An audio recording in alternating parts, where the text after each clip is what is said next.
let's start with this never-ending tariff war. So I think today is the deadline. Remember, Trump extended his tariff for all the countries, 100 countries or something, in April the 2nd, and then he quickly extended that deadline. So I think today is the last day. But then the day before yesterday, he sent a letter to 14 countries, basically telling them, you're not negotiating with me, then from August 1st, these are your tariffs. Now, what is your take on why did he do that? And he didn't do it for all the countries, but he picked 14 countries. How do you interpret that? No, I mean, it is absolute chaos. And to understand how chaotic it is, you only have to look at the letters that he sent. I mean, they are the language of them is absolutely grotesque, and they've been sent to key American allies like South Korea and Japan. But it starts. I have the great honor to inform you. We are wholly behind you, and well, the United States is your dear friend and all the rest, and you're going to from now on pay 25% tariffs on any goods that you send to us. It is again, and I have to say this, it came across very much as Donald Trump, the mafia don, demanding tribute from the people he's supposed to be protecting. It really didn't look good at all. Now, some parts of the media here in Britain were claiming yesterday that it was all part of some enormous, clever plan to create a complex spider's web of tariffs across Asia in order to make it impossible for China to trade with Asia, the other countries in Asia.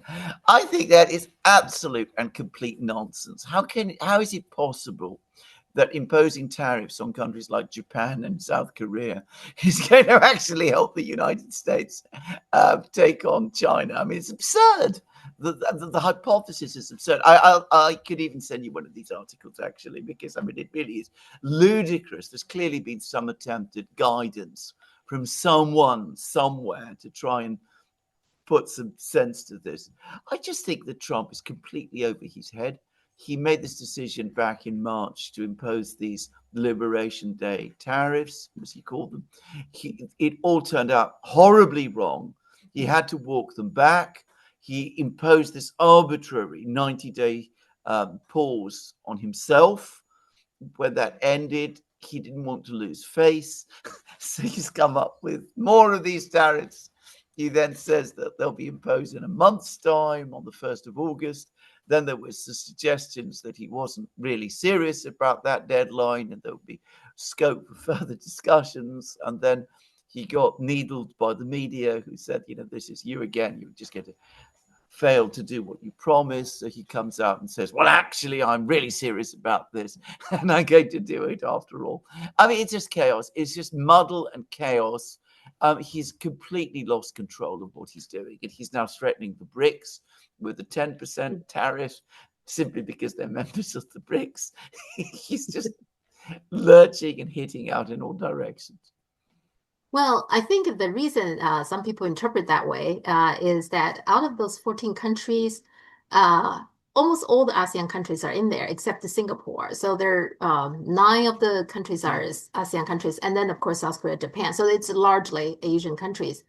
I think the idea, if you look at it, he did get agreement with Vietnam, but if you look into what they agreed with Vietnam, again, also some people see it as some way to get to China. But now the reason people are saying that is because in that agreement, Trump will put 40%. It's called a transshipment tariff, 40%, which means if Chinese goods goes to Vietnam and put on, made in Vietnam and something, and then shipped to the United States, that will be regarded as transshipment, and that would be 40%. And then without the transshipment, just everything else, I think is 20 or 25% of the Vietnam. The idea is that, of course, China can no longer do that, right, through Vietnam to sell to the United States. But they forget that China and the US now have agreement. Right now, China's tariff is 10%. So why would China even need to go through Vietnam and Asian other ASEAN countries, right? It is absolutely it's an excellent point. I mean, I hadn't no thought of that. You're absolutely right. I mean, you've got it exactly correct. I mean, it makes none of this makes any sense. I mean, the previous this thing with Vietnam was obviously negotiated without Trump realizing that he's already in effect capitulated on this major thing. So I mean, on the major issue, which is that he's already made this agreement with China. Yeah. So I mean, none of this makes any sort of sense. And as I said, it's just absolute chaos. He just doesn't know what he's doing. He's an old man in a hurry who has lost complete grip of this whole situation. And actually, if you're talking about South Korea and Japan, they both get 25%. So it's almost like China has lower tariffs now of all the Asian countries. So Yeah, if anything, yeah. probably it make more sense to move production to China. Right. So I'm not super. Which is quite likely going to happen. So anyway, but on top of I guess that's their calculation. But anyway, so on top of that, so South Africa Yeah, is also in the list. I assume Trump now has a problem with South Africa, probably partially because yeah, I guess the influence by Peter Thiel, David Sachs, and formerly, yeah, Elon Musk, because they're all South Africans. They don't like the policies, whatever the South African government's doing. But then yeah. Serbia also in there, and then Bosnia, Herzegovina. Why are those two countries bother Trump of all the European countries? Will you tell? Will you tell me? I mean, I don't know. Okay. I suspect at some level. I get to make a guess here that they've gone after Serbia and Bosnia Herzegovina because Serbia is seen as somehow pro-Russian, and Oh, it's okay. assumed that Serbia is playing some role here. So I mean, there's probably some kind of people within the Treasury or the Commerce department who are telling Trump, that the Serbs are really bad people. So we need to come down on them. Okay. Bosnia Herzegovina is, of course, an American protectorate to all intents and purposes, but within it there is this region which is Serb, which is the Serb Republic within Bosnia, Mhm. and that's also on bad terms. So again, they come down on that. But as I said, one shouldn't waste too much time Okay. trying to analyze these things Yeah. from an economic point of view. I mean, even South Africa, really, as you absolutely rightly said, doesn't make any real sense. Mhm. The tariffs on South Africa are entirely a product of, of prejudice, Mhm. exactly as you say. That they're not based on any deeper calculation. It's just that Donald Trump doesn't like the country and Yeah. its leaders. Yeah. So it's almost based on his feelings, and yeah, okay, or Yeah, his mm, feelings that day, maybe. Okay. All right. yeah. These feelings that day, Yeah. exactly. Yeah. All right. So Xi Jinping and Putin, they both absent from the BRICS summit. What is your Yeah. take on that? This is interesting. I mean, in Putin's case, I think it's fairly straightforward. Ever since the International Criminal Court published a warrant against him, Putin has been very careful not to travel Yeah. across territory, fly over territory, which might potentially be hostile Mhm. and might seek to bring his plane down. And by the way, I mean, that may sound extreme, but it has happened during the Assange crisis, whilst Snowden was Okay. at Moscow airport. The the private aircraft of the president of Ecuador was forced down over Europe Mhm. because there were expectations, there was beliefs that Snowden was hiding in it. He wasn't, by the way, but I mean, it was already a massive violation of state sovereignty. So, I mean, if they could do that, then they could do something similar now. Obviously, Russia is in a different category to Ecuador, but it shows that they no longer place any weight on the sovereignty of leaders or anything of that kind. So I think Putin, for that reason, wanted to stay away from the BRICS summit because, as I said, it's Brazil. It would mean going very close to NATO-controlled airspace, and he wasn't going to take that risk. And I think he was wise to. Now, why Xi Jinping didn't go, I'm not going to pretend that I fully understand myself. I understand the official explanation was scheduling issues. Hmm. I think there are two possible explanations here. Explanation one is that there is some event taking place or being prepared in China, not Xi Jinping losing power or any of the nonsense that you see Gordon Chang and all those idiots churning out again. But it could be that China's making some big, there's been some big discussions in China about some either very big domestic topic or other such thing, and that Xi Jinping is needed to basically supervise that. I mean, that's possible. I don't know enough about what goes on in China to be able to say one way or the other. There is another possibility, and it's just the one I throw out. I'm not saying this is true. And that is that, of course, Modi, the Indian Prime Minister, is going to Brazil. Hmm. And at this particular moment in time, there are certain tensions between China and India Hmm. connected to the events with Pakistan. And I think Xi Jinping may have, and the Chinese government may have come to the view that it might be better, therefore, if Xi Jinping himself didn't go so as to avoid any possible discord between himself and Modi at this BRICS meeting, which is completely unconnected matters. I don't think, by the way, Xi Jinping's absence in terms of BRICS is that important. And I don't think that it means that China is downgrading BRICS or anything of that kind. I think that a lot of the hard work into setting up payment mechanisms and all of that has already been done. So Xi Jinping's attendance was not needed. And of course, Li Qian, who's the Chinese prime minister, is an extremely capable man, and he's perfectly capable of doing all the things that need to be done. And I'm sure he's in contact with Xi Jinping all the time. So these are my own guesses. I'd be interested to know what you think. I think actually, that's pretty much what I thought because there is a big event. July Yeah, 7th is the yeah. celebration anniversary of when the Japanese invaded Beijing, which is, I mean, Oh, there are right. many Okay. things happened during that time.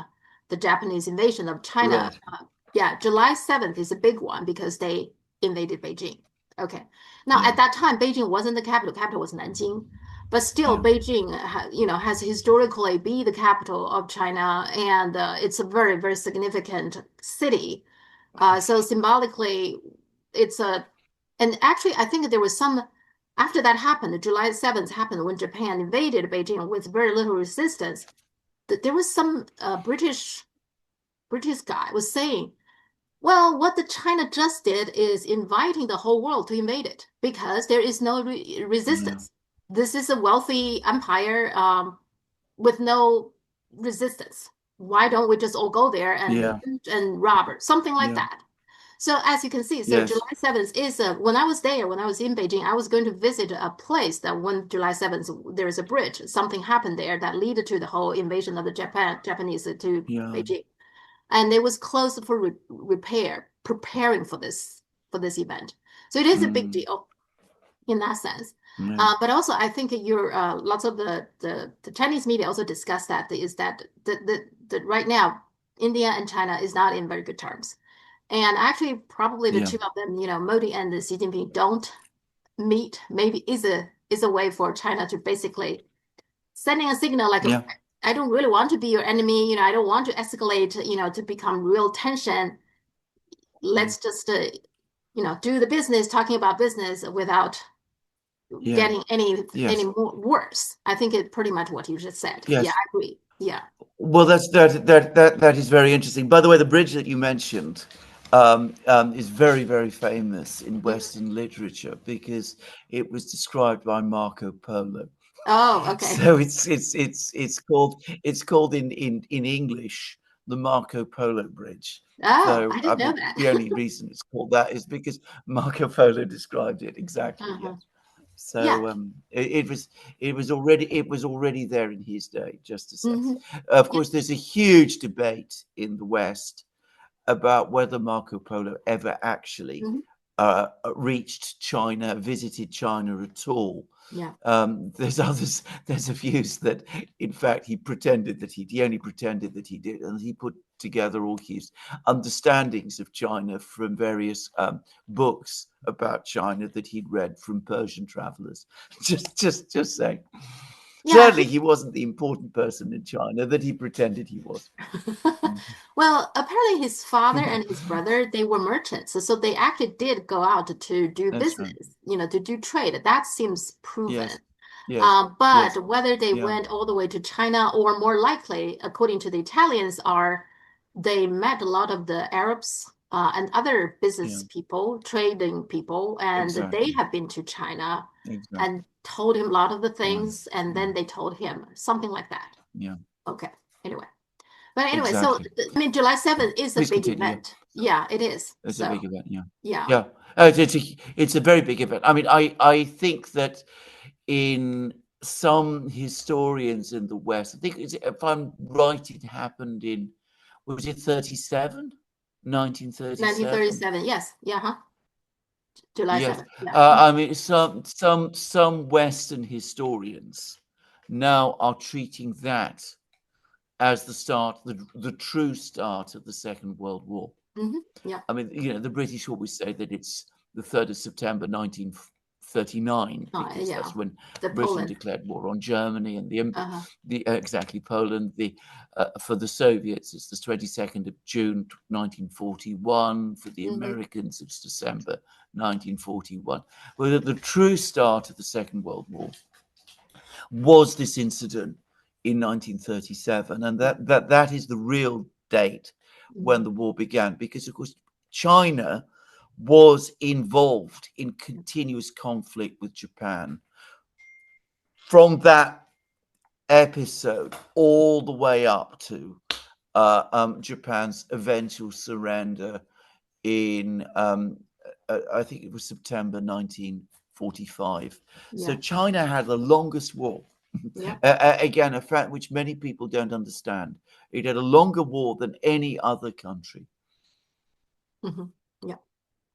And I think both Putin and Xi Jinping, I think both Russia and China, uh, more and more, they really want to correct the narratives that the Western about the World War II.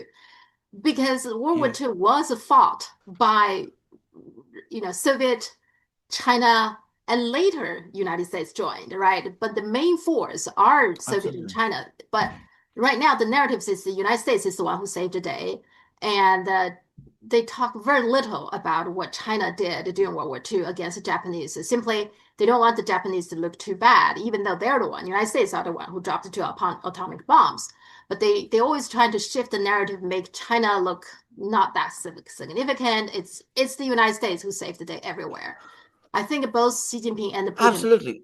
I think both of them want to use this opportunity this year, 80th anniversary, 88th anniversary, however you want to count it. They want to, correct the narrative, correct the history, I think. So that is absolutely correct. I mean, just as the Soviet Union played the biggest role in Hmm. defeating Germany, China played the biggest role in defeating Japan. Yeah. I mean, all you have to do is look to see where the biggest part of the Japanese army was Yeah. throughout the Second World War. It was fighting China. It wasn't fighting the Americans or the British or the Dutch or any of these other people. So absolutely, um, as I think we've discussed in many programs, if the Soviet contribution to the Allied victory in the Second World War is grotesquely downplayed in the Mhm. West today. Yeah.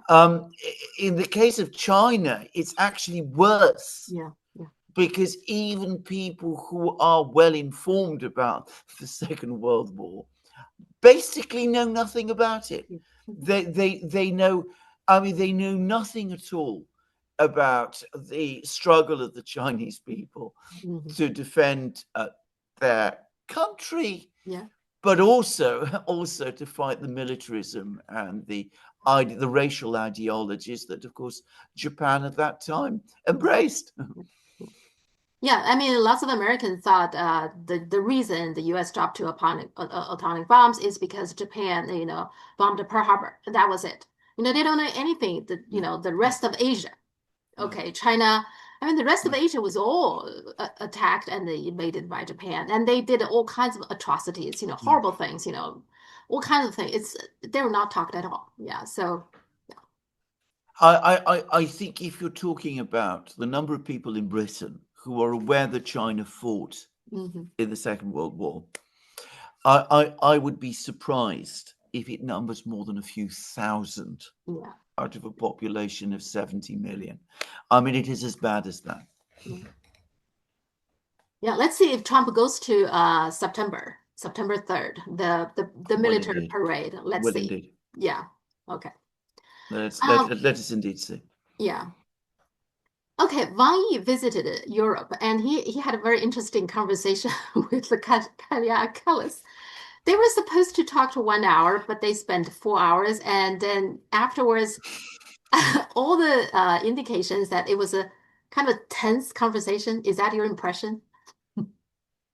Well, I think what actually happened is that Wang Yi, who is one of the most consummate and professional diplomats in the world, I think that he finally became frustrated, and I'm using a mild word, Mhm. having to deal with one of the most incompetent and amateurish diplomats in the world.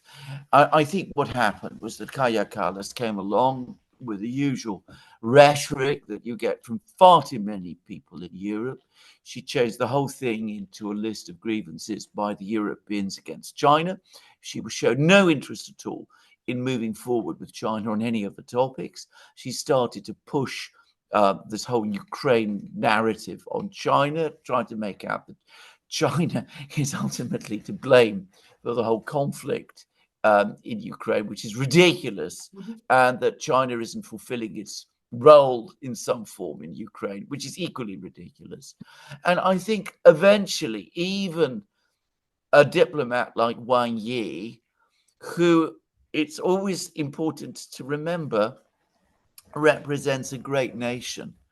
I mean, China is one of the great powers of the world, and not just one of the great powers, but a great civilization power. I think at some point he finally had enough. Yeah. That's what the impression I get from reading the various accounts of the conversation. I don't think he was ever rude. No. I don't think that it is within his ability to be rude, actually. I don't think he lost his cool. But I think eventually he felt that, he had to say things as straightforwardly and as clearly as he could. And I think that was what happened. 4 hours is a ridiculously long time Yeah. for two people to meet, for two diplomats to meet. I mean, it is absurd. Not even Trump and Putin speak with each other for that long. Yeah, so he felt compelled to really clarify. That's why some of the Europeans saying that he's giving Kaja Kallas a lesson. So he probably explained things from beginning Yeah, to the end, very detailed, I guess. So, yes. and she needs that. I think she needs that kind of lesson. By the way, absolutely. By the way, I should say that I put a big question mark over the account that we saw in the South China Morning Post, which is the Hmm. one that they've been running Uh-huh. with in the media here. Yeah. I don't know whether this is still the case, but it's been widely known in Britain for ages that the South China Morning Post is based in Britain, or at least Hmm. British intelligence. At least it used to be. Hmm. So I don't know whether that's still the case anymore. Probably not, but at least not to the same degree. But I still would not consider it to be a fully reliable source. Hmm. So claims that Wang Yi said to Kaja Kallas that China will make sure that Russia doesn't lose in Ukraine or something. I don't myself think that Wang Yi ever said anything like that. I think this is Kaja Kallas probably going off in a furious rage and telling Hmm. everybody that telling everybody that and it then being relayed back to through Britain and laundered, if you like, through the South China Morning Post. So I don't believe that that is what Wang Yi said. No, I don't think that either. And the Chinese media also talked about that. Quite a few people pointed it out, to saying it's not. Nobody in China believed Wang Yi said that, but the Europeans believe that. They Yeah. always assume that the China would never let Oh a yeah. fail, and then yeah, so that's why they put words into his mouth. Yeah, so I agree. Yeah, Yeah, I believe that. I think yes. yeah. Okay, so China and Germany also had some dispute in the Red Sea. It's interesting because what Germany complaining was that China using laser, that apparently, in their view, very dangerous way to put lasers into cockpit of one of their planes, and so the pilot was, I guess, really startled and got, I guess, shocked or something. And so they even summoned the Chinese ambassador. Now, China's version is that there is a Chinese ship, naval ship around just in the Red Sea, but they have been there for a while. It's not like all of a sudden they just appeared. They were there with the permission, actually, by the Houthis, with so they were there for a while to basically safeguard the Chinese cargo ships. And this reconnaissance plane, it's a German reconnaissance plane, got close to this Chinese naval ship. And so China sent warnings to this reconnaissance plane, and they ignored the German ship ignored the German plane ignored the warnings, so that China sent the laser warnings, and they used the low power lasers. China was saying if we really want to hurt you, we could use high power lasers. Then the pilot could be blind, things like that. So that's what happened. But obviously, Germany is very angry about this. What's your take on this? No, I do think Germany's very angry about this whole affair, and I have been reading about it. It's obviously been manufactured again. This is, by the way, now becoming the regular pattern, which is that Western militaries take very, very aggressive action against the Chinese Mhm. Navy, the Russian Navy, Mhm. and then when they are basically told, stay away. And it's important to make clear that China has absolutely every right to have its warship where it did. I mean, why was there even this intense surveillance of it at all? Yeah. What exactly was this warship supposed to be doing, Mhm. which justified this incredibly tight surveillance? But when the let's call it German, but Western aircraft got close, and Mhm. the Chinese basically made their signals to keep away, which is again something that they did entirely within their right. Then, Mhm. of course, the narrative is floated out that this is all China acting aggressively. Yeah. Yeah. So, I mean, it puts the whole story upside down. I have to say that the disappointment that I feel about Germany is perhaps the most acute thing that I've experienced in the last 3 years.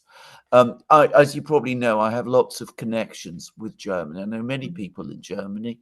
I've had long time contacts with Germany. I've got many German friends, and my wife is half German. And I used to think that Germany was a level-headed Mhm. country. It had good relations, or at least not perhaps very good relations, but at least civil relations with Russia. Mhm. It basically maintained its economic stability on the back of very strong and good trading relations with China. Mhm. I remember when Angela Merkel used to come along to China with these enormous German delegations with all Yeah. these business people and industrialists and all of those people there. And that Germany has turned its back on all of that and is behaving in this extraordinary way, this aggressive way. I have to say, I mean, it's it's tragic to anybody who has the kind of feelings for Germany that I have had.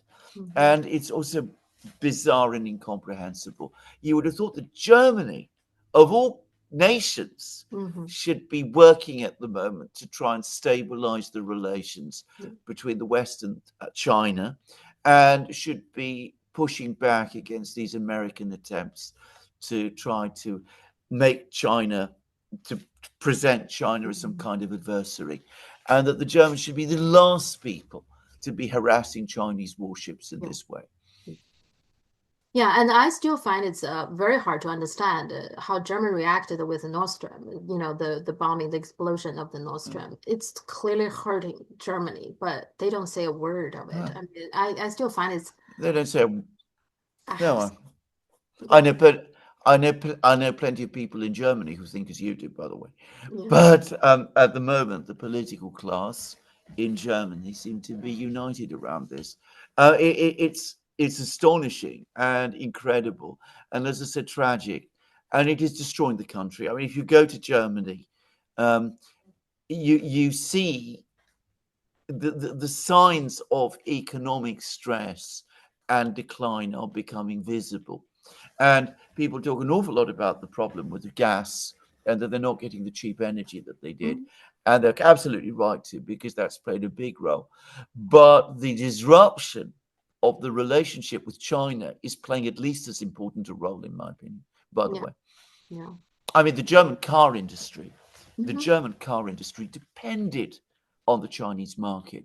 Hmm. And the German car industry, in its plans to go electric, relied on investment and technology transfer from China. Yeah. Yeah, actually, of all the European countries, Germany is the one country that probably most importantly to Mm. need to have good relationship Yeah, with both Russia and China. Yeah, absolutely. Germany should know that. Absolutely. Yeah. Yeah. Yeah. Um, Netanyahu is now visiting the United States. I think this is the third time for the past, I don't know, for 3, 4 months or something. He has always been coming here. Yeah. Do you think he's up to convince the Americans to go next round attacking Iran? Is that what he's doing here? Yeah. Yes, that's exactly what he's doing. That is exactly what he's about, in my opinion. I mean, there are all the stories that Trump is putting pressure on him to agree to a ceasefire in Gaza, and Netanyahu is going to do all the usual things that he does. He's going to say yes, and he's going to really mean no, and he's going to spin that out because he's no intention of ever having a real ceasefire in Gaza. But ultimately, his purpose now is to solidify American support for the next round with Iran, because the first round, the 12-day war, didn't go well, as we're now gradually beginning to understand. Mhm. The objective, which was regime change in Iran, was not achieved. There's now uncertainties, much greater uncertainties about the Iranian nuclear power program. There are reports, I don't know whether they're being circulated in China, but there are now claims that Iran is buying and importing air defense missiles from China. Yeah. Who knows? I Hmm. mean, maybe true. But anyway, he wants to make a big second attack on Iran. He knows that Israel um, cannot succeed by itself. That was proved conclusively during the 12-day war. He wants to influence Trump again to get Trump to agree to make the second big attack on Iran. And perhaps it won't happen immediately, but certainly in a few months' time when Israel has re-equipped to the extent that it can re-equip. Yeah, there has been report that Iran is buying defense equipment from China, and also there has been reported that Yeah. Netanyahu and other Israeli leaders apparently not happy about that. Now, all these are, I'm not sure about the source, but there has been report about that as No, well. So, no, um, yeah, yeah. the RT reported that MI6 infiltrated IAEA, fabricating false Iran intel to justify the aggression against Tehran. Are there any reporting or reaction there in the UK about this? No, no. I mean, I would just say one thing about the story, which is important. I mean, I've said how with the Americans, I mean, they're absolutely obsessed with China. It comes up all the time. With the Russians, they're obsessed with Britain. And the Russians always look for a British trace to everything. That doesn't mean they're wrong, by the way. Uh-huh. Okay. I think in many cases, they're probably right. And for all I know, they are right about this story too. But I mean, just keep that fact Uh-huh. in mind. I mean, the Uh-huh. Russians are not perhaps the best source for this one. I would have thought, this is my own guess, that if the Uh-huh. IAEA was infiltrated by anybody, and I suspect it has been, I would say that the Americans are far more likely to be the ones Uh-huh. to have done it. I mean, they're the people who have the pull on these organizations and who would be able to exert that kind of influence. But no, I mean, to answer your question, there's been no reporting of the story in Britain at all, none. But we talked about IAEA. They did that's according to the Iranians that they did pass along information about nuclear scientists and Iranian nuclear scientists, etc., to the Israelis. So I do think at this point, I don't think any country should trust the IAEA. Don't you think? I completely agree. I mean, I should say something. I mean, the stories that are circulating in Iran Mm, is that not only did the IAEA provide the um, Israelis and the Americans with, complete information about Iran's nuclear facilities, which made it possible for the Israelis and the Americans to attack them. But they gave away the personal details of all the Iranian nuclear scientists, which basically set them up for assassination. Now, that is terrible. yes. That is absolutely, I mean, that is absolutely shocking. And if it were untrue, you would expect the IAEA to Mhm, come out and absolutely categorically deny it. They would say, mhm, it's outrageous that such a thing should ever be suggested. They're not doing that, mhm, and that is really very concerning in mhm, itself. And I absolutely agree. I don't think anybody can trust the IAEA at the moment. It's another one of these organizations which used to have a critically important impartial role, but during the period of the Bush administration, the George W. Bush administration, it was captured by the West, and it's been corrupted ever since, with all the catastrophic consequences which we now see. yeah. Yeah, I agree. I don't think anybody should let the IAEA to go to their country. No, I mean, no, yeah. no. Also, the other thing is there's more than 100 BBC employees that have written to their director complaining that they have been become the mouthpiece for Israel.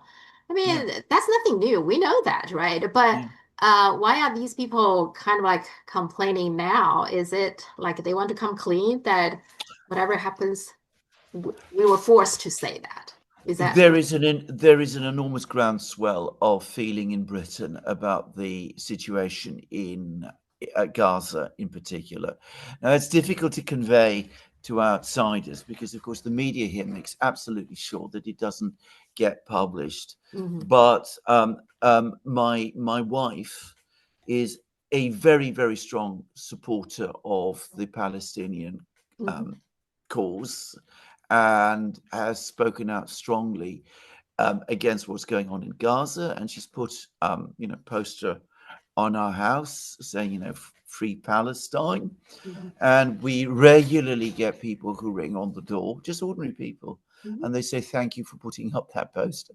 So, this, Hmm. and, we sometimes, there was one occasion when we went out on a social event and two of our children had pro-Palestine things, and people were coming up and saying, "We want you to know that we completely agree with what you're doing, and that Hmm. this is, and that we are very happy to see that you do that, and that you take that stance." And I'm not talking about Muslim people in Hmm. Britain.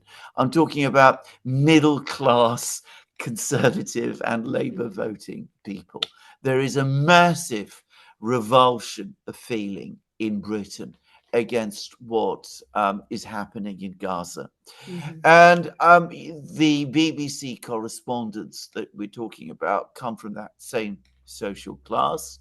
They mix with people at a social level who probably walk up to them and say, how can you possibly go on uh, publicizing this nonsense and this rubbish and this Israeli propaganda all the time?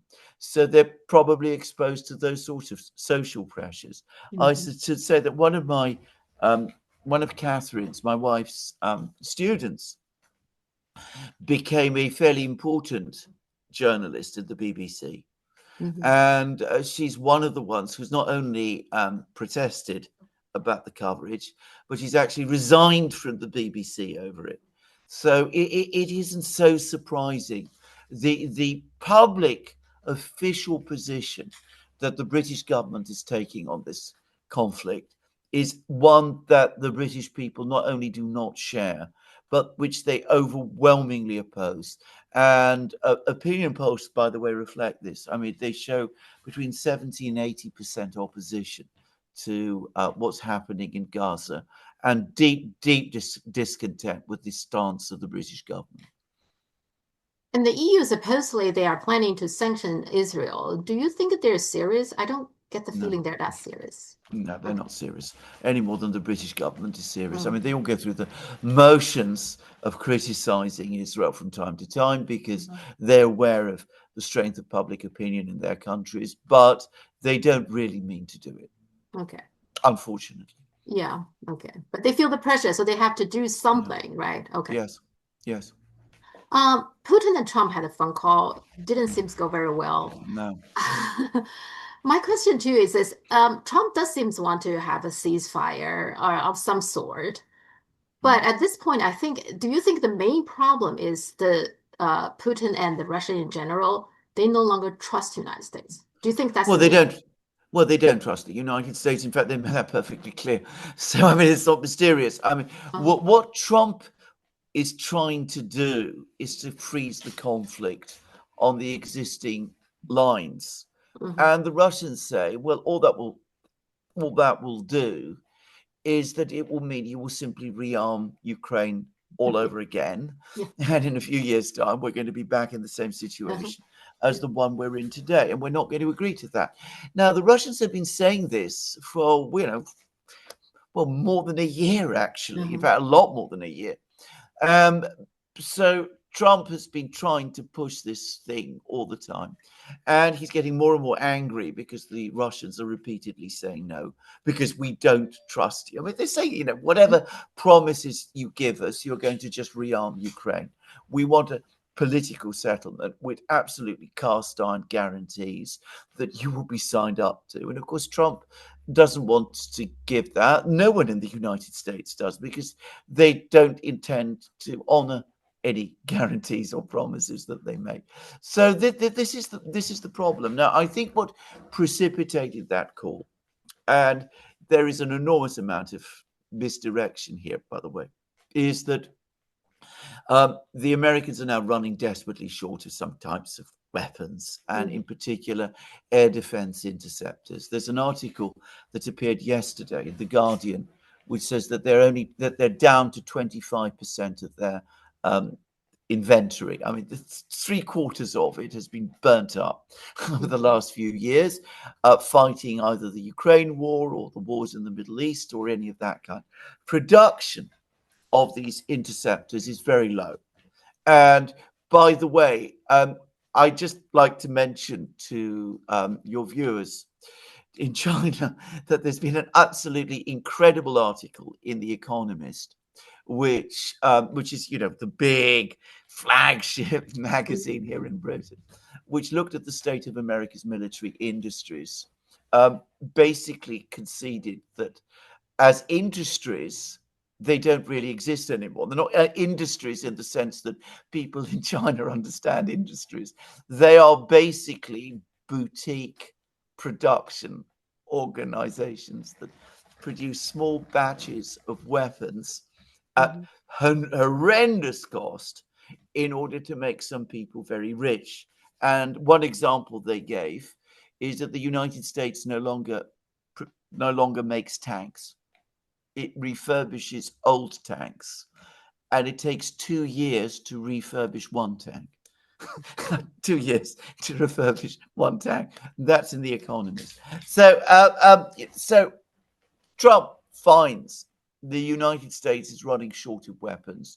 The Mhm. United States cannot crank up production of weapons to make up for the shortages. And by the way, The Economist also said that this is now impossible given the present military industrial structure in the United States. So he made another attempt to try to get the Russians to freeze the conflict on the existing contact line, because he realizes that the longer this goes on, the more exposed the reality that America is running out of weapons, the more exposed that he's going to be. And apparently he threatened Putin. He basically made threats about more sanctions and Mhm. those sort of things. And the Russians say that Putin said that Russia will not back down. Mhm. So it was, defiant statement. And Trump came away from the call very, very angry. This is a key moment, by the way, in world history, because the United States, for the first time in its history, is running out of weapons. It cannot keep up with Russia. Russia, according to NATO, is producing more weapons in 3 months than the entire West is producing Mhm. in a year. Well, that's Russia. Yeah. Russia is what, 1/10 of what China is? Or is it even less? Mhm. Do I have to explain? Yeah. Yeah. And in general, I just feel like whether it's Iran or Russia, whatever U.S. promises, even let's say a freeze or something, what's guarantee do you have they're going to keep their words? They can turn around tomorrow and say, never mind. I mean, they do that all the time, right? Yeah. So I don't. Well, well, you're absolutely right. I mean, there's been a brilliant article, by the way, today in the Financial Times by the Iranian foreign minister, in Mhm. which he says, look, I was meeting with the Americans. Everything was going well. We were making enormous progress. We'd agreed all sorts of things about, the deal that would be done on nuclear enrichment. We'd addressed and found solutions to some of the seemingly Mhm. most intractable problems. And what happens? In the middle of all of that, without any prior warning, the Americans and their Israeli stooges attack us. Yeah. How can we trust them? He actually says it. How can we trust them now? Yeah. And he says we're going to negotiate with the Americans again. We need incredibly strong guarantees that this won't happen again.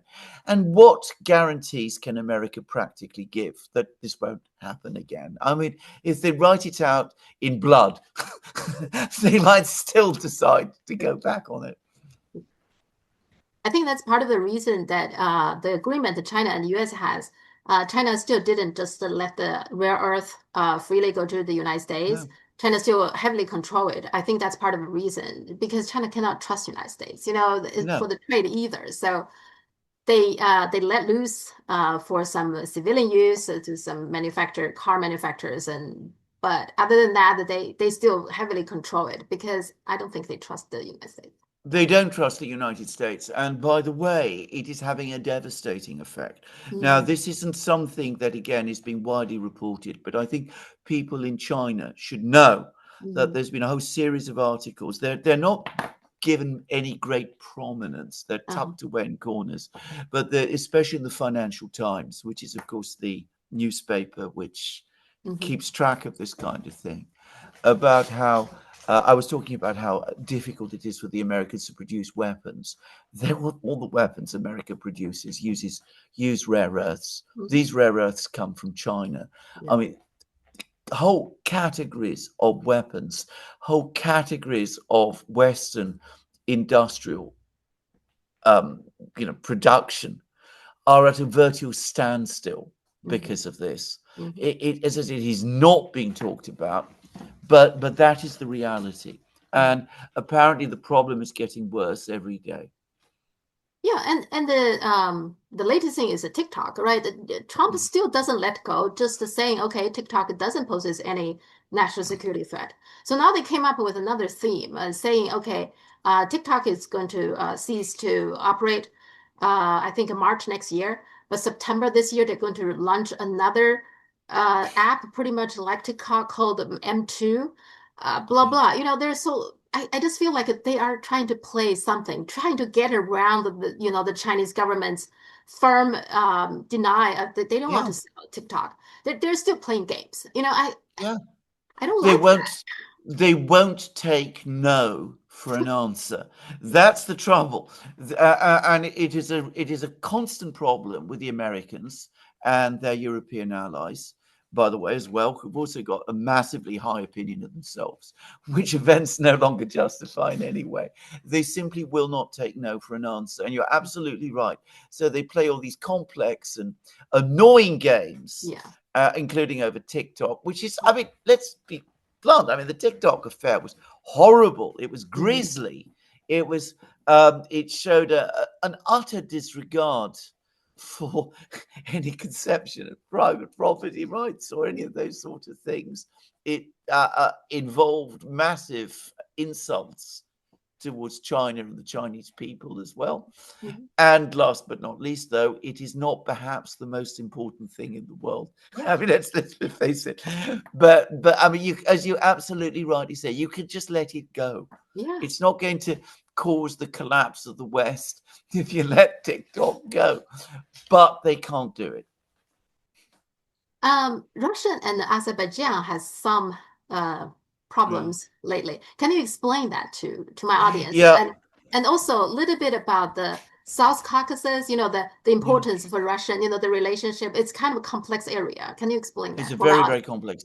It is a very, very complex area. So it's not, unfortunately, a completely easy thing to explain. Now, the Southern Caucasus was previously part of the Russian Empire and of the Soviet Union. So we're talking about Azerbaijan was a former Soviet republic, and the other two South Caucasian states, Georgia and Armenia, are also former republics of the Soviet Union.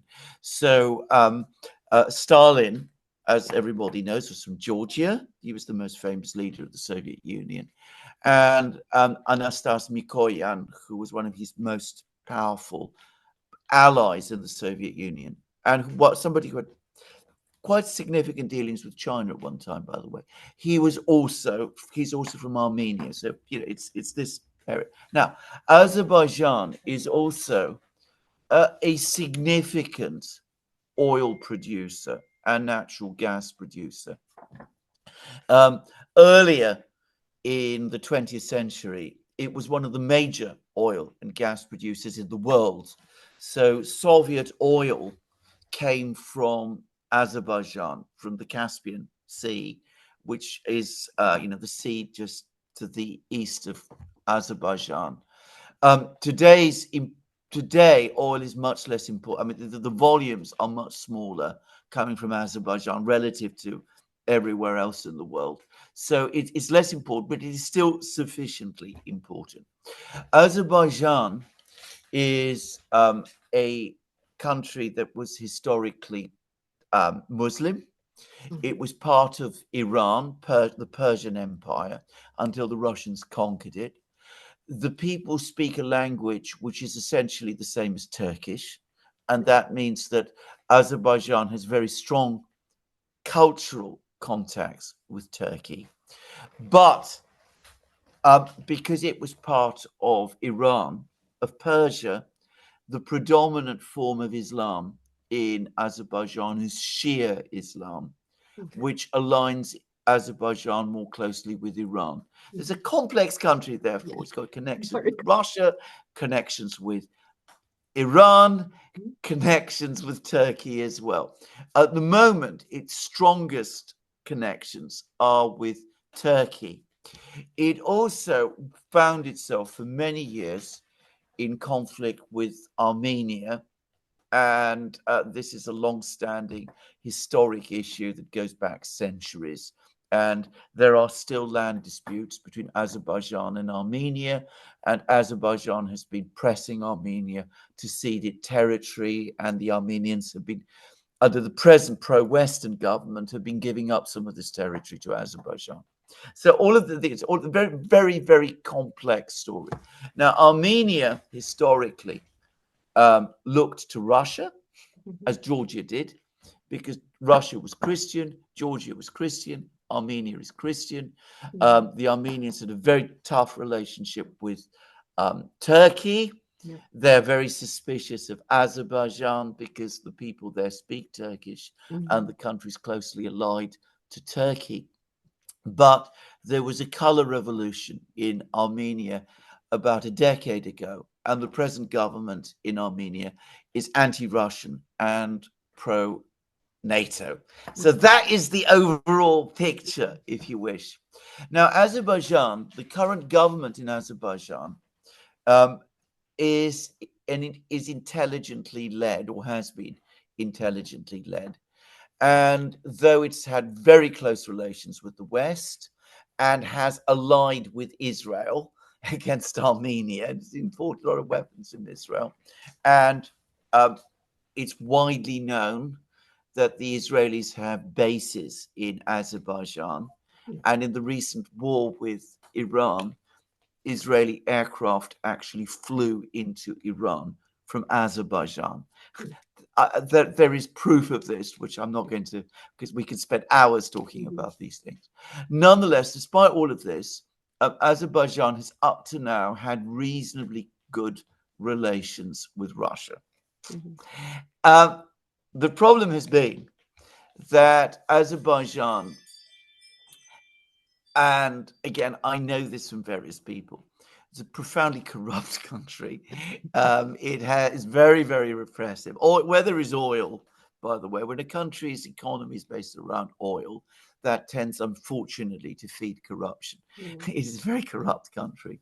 It is ruled by a political dynasty called the Aliyev family, who the founder of which, by the way, just very confusingly, was the first secretary of the Communist Party of Azerbaijan.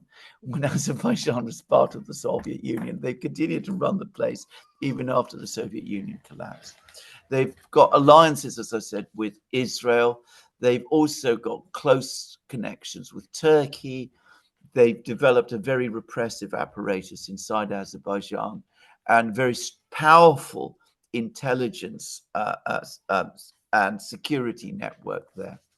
And with all of this corruption, there's also very strong organized crime groups that function inside Azerbaijan, and which have to some extent infiltrated the government, but which are themselves used by the government basically to control the situation in Azerbaijan and to act as a kind of extension of the intelligence systems inside Azerbaijan itself. So what these organized crime networks have been doing is that they've been using the very large diaspora, the very large Azerbaijani community in Russia, which is about 2 million people, by the way. I mean, it's about a third of the population that actually lives in Russia. They've been using them as a kind of, shelter through which to expand into Russia itself.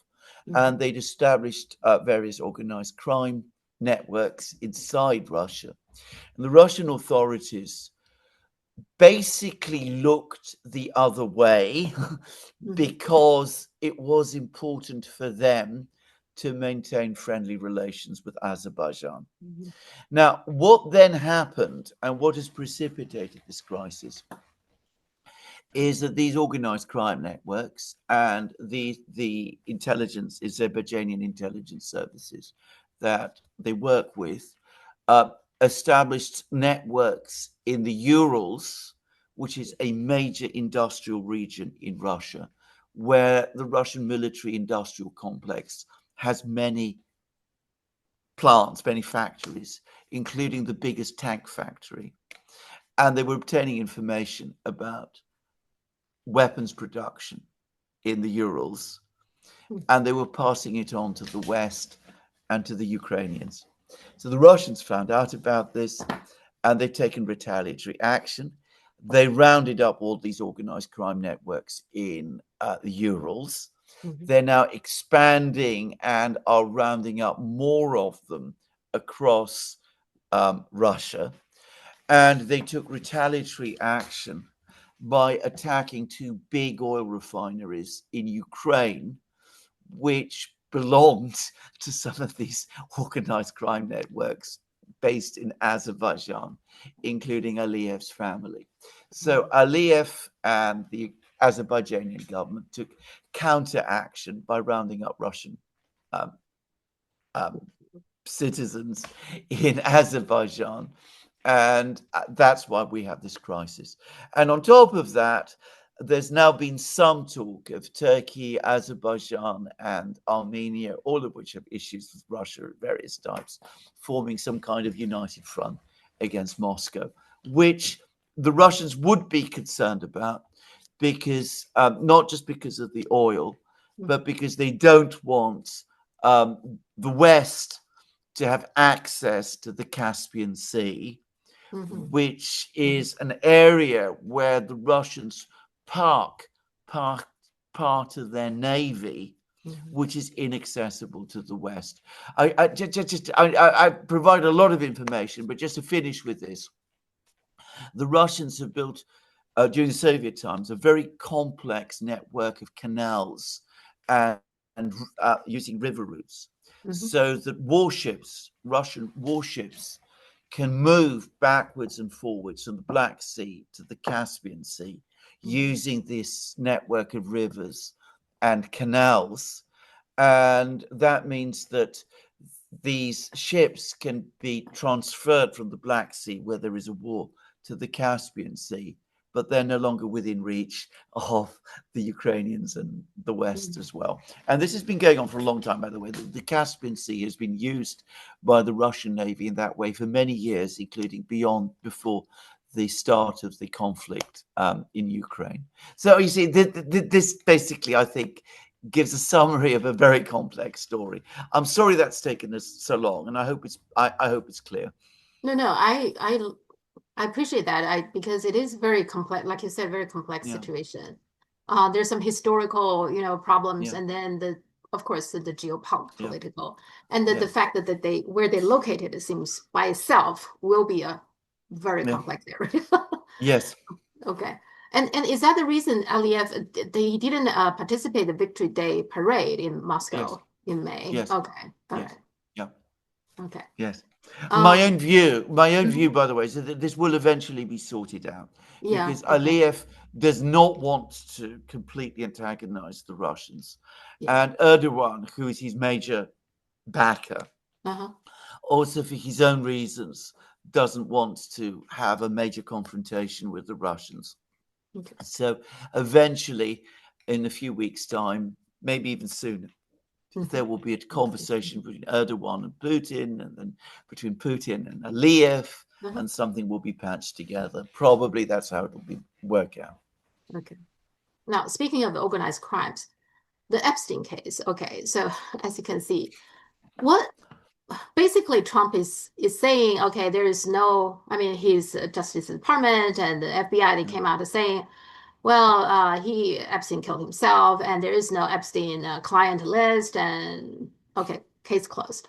I think it's infuriated a lot of people because yeah, nobody believed that. All right. no. Why? What happened? Why Well, Trump is the one. Remember, he yeah, made such a big deal that yeah, he's going to release the Epstein yeah, list and JFK 5, all that kind of thing. He said he's going to release them all. And then all of a sudden, nothing to see here. Case closed. absolutely. What Case happened? closed. And by the way, Pam Bondi coming Uh-huh. along saying that she's got the client list on her desk Yes. and they're Yes. ready for release, and she's reading it. She's actually Uh-huh. reading it now and about to release it. And now she's giving this very complicated explanation that she didn't really mean it in those terms and all of that. Uh, well, I am going to give my own theory here, Uh-huh. and that is that Epstein was clearly working for an intelligence agency of some kind, Yeah. and that the intelligence communities leaned on Trump and said, this is far too toxic and we cannot allow this to be published. And I'm going to make a guess. I think it was the Israeli intelligence Uh-huh. agency. Uh-huh. And I think that probably explains why there's been this sudden complete reversal of position, because I don't believe, I no more believe these explanations that have been given now than I think anybody else does. I mean, it's been done in too grotesque a way. And you could see when Trump was asked about it, he was very uncomfortable. You see, it's almost better what Biden was doing. Biden wasn't, Yeah, he let the case open, but yeah, he wasn't really actively no, investigating or prosecuting or anything. no, Nothing happens there.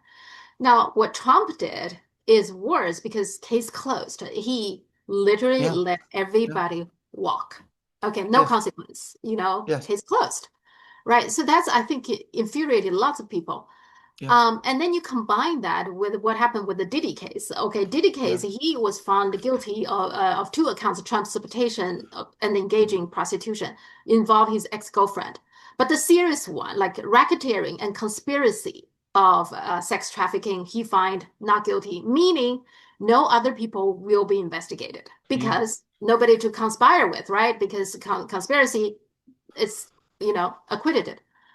And then I have to say, I also think about this big billionaire bill, the bill that just giving the rich people the big tax cut. You combine that all together, I feel like Trump totally surrendered, Yeah.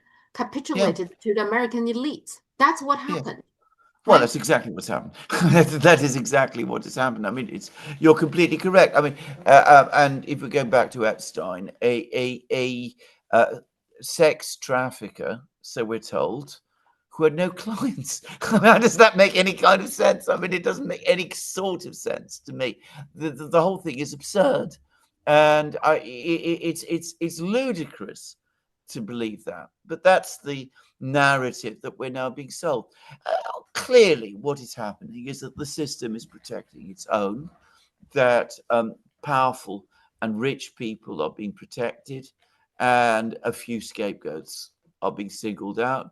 Um, but enormous care is being taken to make sure that nobody important is ever implicated or affected or embarrassed in any way. So what do you think of Elon Musk's new party? Does it make any difference?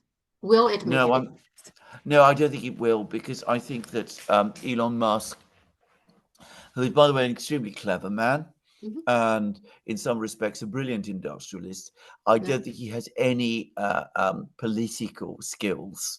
I think he completely lacks the skills to be a successful politician. And I don't think he's going to succeed. I think this is a tragedy for him, by the way, for Mhm. Elon Musk. I'm not a huge fan of Elon Musk. I Mhm. should make that absolutely clear. Yeah. Yeah. But I mean, he was, and you going back to what we said in our previous program, he was the only outstandingly successful industrialist that America has produced Mhm. in the last 10, 20 years, since Steve Jobs, in fact. And America is supposed to be industrializing. America is, or reindustrializing. America is supposed to be embracing the fourth industrial revolution. The only person in America who has some practical, hands-on experience of doing those sort of things is Elon Musk. Mhm. And the Mhm. Americans are driving him out. Yeah. And this political party that he's doing is the sign of an embittered and angry man, but I don't think it's going to have any traction. The only people who will want to join it are people who want some of Elon Musk's money. Mm. Okay. Now, is Jeremy Corbyn also forming a new Yeah, party in Britain? yeah. Is that right? Yes, he is. He's trying to, and he might. That has a little bit more prospect of success, in the Hmm. sense that I mean, there are a lot of people in Britain who have left-wing views Hmm. and socialist views. It's always important to remember that Jeremy Corbyn in 2019, the election which he lost, Hmm. polled many, many, many more votes than Keir Starmer did in the election in 2024, which he won. So, I Hmm. mean, Corbyn has always been a much more popular figure in British life and in British politics than Starmer has been. Hmm. Hmm. And the reason he is popular is because he's seen as a socialist and a man of the left. And Hmm. there are many people in Britain who hanker and very much would like to see that kind of politics in Britain again. Well, we used to have it, Hmm. but we don't anymore. So, I mean, in theory, this party that Corbyn is now trying to form ought to win some support. I have to say, I still think it's going to be a huge challenge Hmm. because it lacks institutional backing. I mean, the Labour Party still has the support of the unions, and unless some of some of the big unions defect to Corbyn's movement, it's difficult to see, that it have that organizational structure that it would need to take on labor. And I have to also say something. I mean, Corbyn himself now is an old man, Yeah. and there's a sense that he's had his moment. He's no longer the man to lead Britain, and so he looks like the man of yesterday. Yeah, unfortunately. Yeah, the same thing with Bernie Sanders. There's still a lot of people like him, but he also is not young either. So, No. unfortunately. The last just a little bit funny thing, I think Netanyahu nominated Donald Trump to Nobel Peace Prize. How ironic can that be? Netanyahu is a war criminal. He is now nominating Trump to Nobel Peace Prize. What was it that a comedian said about when Kissinger got the Nobel Peace Prize, that comedy from this moment on was dead? There was absolutely no joke that you could make that could possibly equal the reality. And I think this takes this even one step further. Actually, I mean, they look like partners in crime. Actually, not like a leader of one country, nominating another. I mean, it really is absurd. I mean, on my own personal view, and I'm going to say straightforward, I think the Nobel Peace Prize, should be abolished in its entirety. I mean, I think that it's become a disgrace, actually. It's been a disgrace for a very, very long time. I think my own personal view is I would close down the whole Nobel Prize thing, not just that one. I mean, how many Chinese writers get the Nobel Prize? I mean, just to say, I mean, look at the sort of people who get the literature prize. And as for science, I've been reading. I was reading, just about 2 days ago, an article about where the big scientific work is being done today. And I think it was like 7 out of 10 of the big scientific institutions now are in China. I mean, so is that reflected in the work of the Nobel Prize committees? No. So I mean, its political bias is so extreme and so transparent that, as I said, let's put the whole thing to sleep, frankly. And in some ways, I do hope that Netanyahu's proposal is embraced and Trump is indeed given the prize, so that we can finally discredit the whole thing. They are obsessed with this. Trump really wants that prize, no, I think. Yeah. And then I do, absolutely. Yeah, and at one point, Bill Gates also wanted that. Apparently, that's part of the reason he was close to Epstein, that supposedly Epstein somehow can get some connection for him or something. That seems like a part of the reason. Anyway, yeah. If I was ever offered it, I would refuse it. Yeah. I mean, really. I mean, I think any self-respecting human being should do so now. One more thing. When there were lots of commentators talking about this Epstein, cover-up thing. They obviously, even the Trump supporters, they're all very upset about this whole thing. And I think Tucker Carlson and others were talking about, they were saying after Kennedy's death, a lot of things changed. And that people probably the United States has never fully recovered from it. Do you agree? Absolutely. I've even written about this, actually. In fact, I wrote about this about 10 years ago. That it was Kennedy's assassination that marked the great dividing line in America. It was one country before and a completely different country after. The fact that whatever it was exactly that happened, because there's all kinds of theories about the assassination itself, but that a cover-up of some kind took place, I don't think that's any really controversial. I mean, it may have been a cover-up to conceal the incompetence of the American security services that were supposed to protect Kennedy, as opposed to, concealing the conspiracy to assassinate Kennedy. I'm not going to venture an opinion there. But from that moment on, it became clear that the United States had a permanent government which was outside political control and which was running the country in its own interests and on behalf of a narrow oligarchy that basically was inconsistent with any notion that the United States was any longer a democratic state. Mhm. Yeah, and then they followed with Johnson. He has his problems, and of course Yeah, Nixon, he lies left yeah, and right, and then the yeah, Watergate. I think it just one absolutely, bad thing after another totally ruined the trust, the public trust to the government. absolutely, Yeah, absolutely. yeah. I don't think, as I say, America has ever been.